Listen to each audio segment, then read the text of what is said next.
રાજકોટ મહાનગરપાલિકાની કરદાતાઓ માટે વેરામાં વ્યાજ માફીની સ્કીમને ત્રીજા જ દિવસે બહુ સારો પ્રતિસાદ મળ્યો છે. મારી સાથે મેનેજર વત્સલ પટેલ જોડાઈ ગયા છે. સાહેબ, આ સ્કીમનો લાભ પહેલા તો કેટલા કરદાતાઓએ લીધો અત્યાર સુધીમાં 3 દિવસમાં?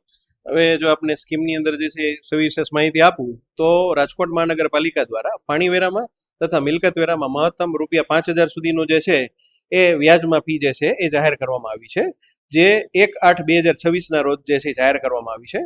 1/8 થી લઈ અને આજે ત્રીજો દિવસ થયો, તો 3 દિવસની અંદર જે છે એ બિન રહેણાંકના 22 કરદાતાઓ દ્વારા ₹9,34,264 રકમ ભરી છે. એમને આપણે ₹58,670 વ્યાજ માફ કરેલું છે.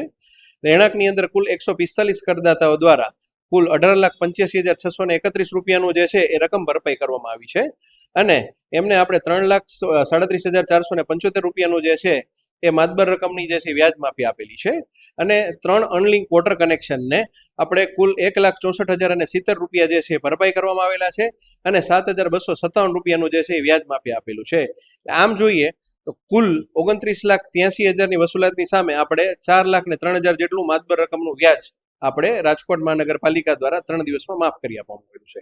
કરદાતાઓની માટે અત્યારની આ ઓફર એ કહી શકાય કે 5,000 વ્યાજ માફી તો બહુ થઈ ગયું, એટલે આ ભરાઈ રહ્યા છે જલ્દી, કે તમારો જે લક્ષ્યાંક છે એને પણ પુરવાર કરવામાં આ સારી ઓફર થઈ છે? જણાવું તો જે છે બંને બાજુ જે છે એ પોઝિટિવ વસ્તુ છે. રાજકોટ મહાનગરપાલિકા જે છે વર્ષો વર્ષ રેવન્યુ ખર્ચને પહોંચી વળવા માટે થઈ અને કોર્પોરેશનની જે છે એ મુખ્ય આવક જે છે વેરાની આવક રહેતી હોય છે.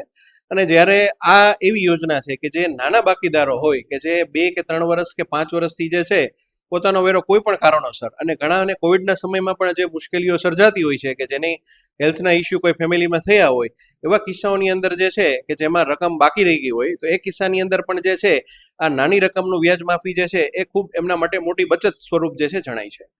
હાલ તો હવે કેટલા કરદાતાઓ બાકી છે આ ઓફરનો લાભ લેવા માટે, અને વહેલી તકે લઈ લે, અને ત્યારબાદ ફરી શું થશે આ ઓફરની સ્કીમ પૂરી થતા છે? જો હાલ આપને કુલ જણાવું તો રાજકોટ મહાનગરપાલિકાના રેકોર્ડ ઉપર જે છે અંદાજિત 6,10,000 જેવી મિલકતો આવેલી છે, જેમાં 3,54,638 કરદાતાઓ દ્વારા 256.70 કરોડ જેવી માતબર રકમનું જે છે ભરપાઈ કરવામાં આવેલું છે. હવે આપને જણાવું કે જે કરદાતાઓ હતા આ સમય પૂર્ણ થયા બાદ 1 ઓક્ટોબરથી જે છે એ સવિશેષ જે છે પેમેન્ટ નહીં કરેલું હોય, તો રહેણાંકના કિસ્સામાં જે છે એમાં વોટર કનેક્શન તથા ડ્રેનેજ કનેક્શનની કપાત સુધીની કાર્યવાહી થઈ શકે. જ્યારે બિન રહેણાંક મિલકતની અંદર જે છે એમાં મિલકતને સીલ તથા હરાજી સુધીના પણ આકરા પગલાંની જે છે આમાં કાયદામાં જોગવાઈ રહેલી હોય, તો સર્વ શહેરીજનોને નમ્ર વિનંતી છે કે પોતાનો વેરો સત્વરે ભરપાઈ કરી અને આવા આકરા પગલાંમાંથી બચવા માટે નમ્ર વિનંતી છે. રાજકોટના કરદાતાઓ માટે અત્યારની જે આ 5,000ની વ્યાજ માફીની ઓફર છે, એ જે પ્રકારે આંકડાઓ સામે આવ્યા એટલે કહી શકાય કે હાલ તેઓ એનો લાભ લઈ રહ્યા છે. ઓફર પૂરી થઈ ગયા બાદ પણ જો તંત્ર એની કાર્યવાહી કરશે તો તેમાં તેઓ પણ આખું વલણ લઈ શકે છે. સહયોગી યુવરાજ ચૌહાણ સાથે પ્રતિપાલ સિંહ ઝાલા, ફૂલચાપ ડિજિટલ, રાજકોટ.